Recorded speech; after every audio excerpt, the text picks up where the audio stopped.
Hello दोस्तों, मैं doctor Dharmendra Kumar Sinha, visiting professor and psychologist. आज मैं मोरालिटी एंड एजुकेशन पर अपना चंद थॉट आप लोगों से शेयर करने जा रहा हूँ। मित्रों, 31 अगस्त 1837 को हार्वर्ड यूनिवर्सिटी में द अमेरिकन स्कॉलर शीर्षक व्याख्यान देते हुए 34 वर्षीय युवा कवि R.W. इमर्सन ने कहा था, चरित्र का स्तर बुद्धि से ऊंचा है। जब भी अपने आसपास हम बहुत ही पढ़े लिखे युवाओं को बेहद भ्रष्ट आचरण करते देखते हैं तब मन में एक टीस सी उठती है। समझ में नहीं आता बौद्धिकता के क्षेत्र में इतने समृद्ध लोग नैतिक आचरण में इतने गरीब क्यों हो जाते हैं। कठिनतम प्रतिस्पर्धा के इस युग में हर कोई बौद्धिक रूप से प्रखर होना चाहता है, जो सही भी है, लेकिन यह नैतिकता की कीमत पर नहीं होना चाहिए। अफसोस ऐसा हो रहा है और इसकी स्वीकार्यता भी बढ़ गई है। स्वीडिश अर्थशास्त्री गुनार मिडल ने लिखा है, भारत की समस्या यह नहीं है कि यहाँ भ्रष्टाचार तेजी से बढ़ रहा है, अपितु उसे स्वीकार किया जा रहा है और उसे महिमा मंडित भी किया जा रहा है।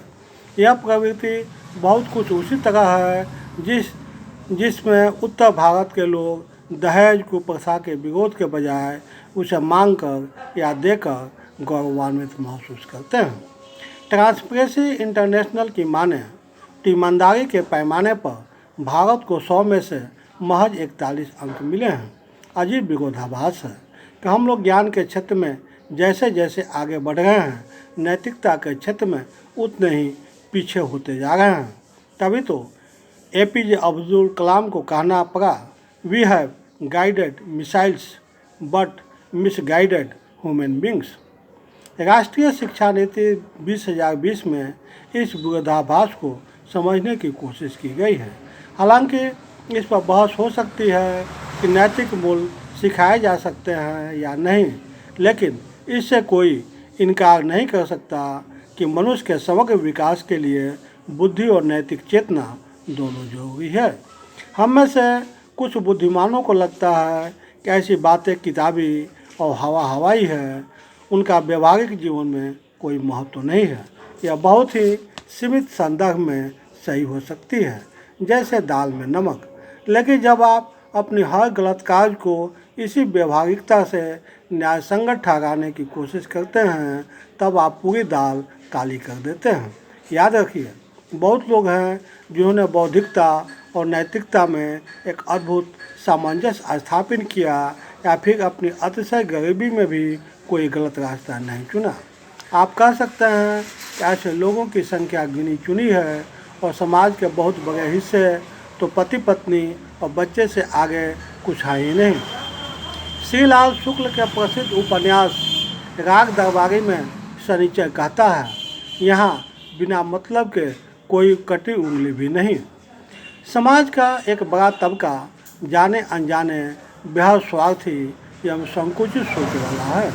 लेकिन ध्यान रहे, कुछ गिने चुने लोग ही ट्रेड सेंटर बनते हैं जो अपने हौसले से समाज के लिए कुछ सार्थक योगदान करते हैं। बाकी लोग भीड़ के हिस्से हैं, भले ही कितने ही ज्ञानी या धनी क्यों न हो। स्कूल के दिनों में हमने एक कहानी पढ़ी थी जिसका सार था कि एक भूख से पीड़ित अनपढ़ व्यक्ति मालगाड़ी से कुछ किलोग्राम अनाज चुराएगा, लेकिन नैतिकता से रहित विश्वविद्यालय का टॉपर पूरी मालगाड़ी ही उड़ा देगा। शिक्षित व्यक्ति की इस विरोधी प्रवृत्ति के संबंध में मार्टिन लूथर किंग जूनियर अपने प्रसिद्ध लेख द पर्पस ऑफ एजुकेशन में लिखते हैं, नैतिकता के अभाव में बुद्धि से श्रेष्ठ व्यक्ति सबसे खतरनाक अपराधी हो सकता है। बुद्धि ही पर्याप्त नहीं है, सच्ची शिक्षा का उद्देश्य है बुद्धि और चरित्र। मित्रों, हमें समझना होगा कि अशिक्षित होना एक व्यक्ति विशेष के लिए समस्या हो सकती है, किंतु अनैतिक होना तो पूरी दुनिया के लिए त्रासदी है। शिक्षा बुद्धिमान और आत्मविश्वासी बनाती है, लेकिन नैतिकता से रहित शिक्षा, महात्मा गांधी के शब्दों में कहें तो एक सामाजिक पाप है। हम सब जानते हैं यह केवल अज्ञान या पैसे या संसाधनों का संकट नहीं है, अपितु मूल्यों की विकृति का भी संकट है। इसका विभत्स रूप कोरोना के दूसरी लहर में दिखा, जिसमें इंसान के साथ इंसानियत भी मरी। आज जरूरत है मनुष्य को एक समग्रतावादी दृष्टि से देखने और समझने की, तभी हम सब समाज की स्थापना की ओर कदम बढ़ा सकेगा। मित्रों, मैंने आज जो थॉट आपसे शेयर किए हैं, मैंने इसलिए शेयर नहीं किया कि आप जो की है इसके लिए प्रशंसा में चंद शब्द आप मेरे कमेंट बॉक्स में सेंड करें, नहीं, बल्कि आप मेरे विचारों को सिर्फ ध्यान से सुने और हो सके तो यदि अच्छा लगे तो इसे जीवन में अपनाने की कोशिश करें। और साथ ही इसे यदि आप अपना दायित्व समझते हैं तो ज़्यादा से ज़्यादा लाइक, शेयर और सब्सक्राइब करें, ताकि अन्य लोग भी इससे लाभ उठा सकें। अंत में आप मेरे वीडियो को देख रहे हैं, समय दिए इसके लिए so many thanks to you.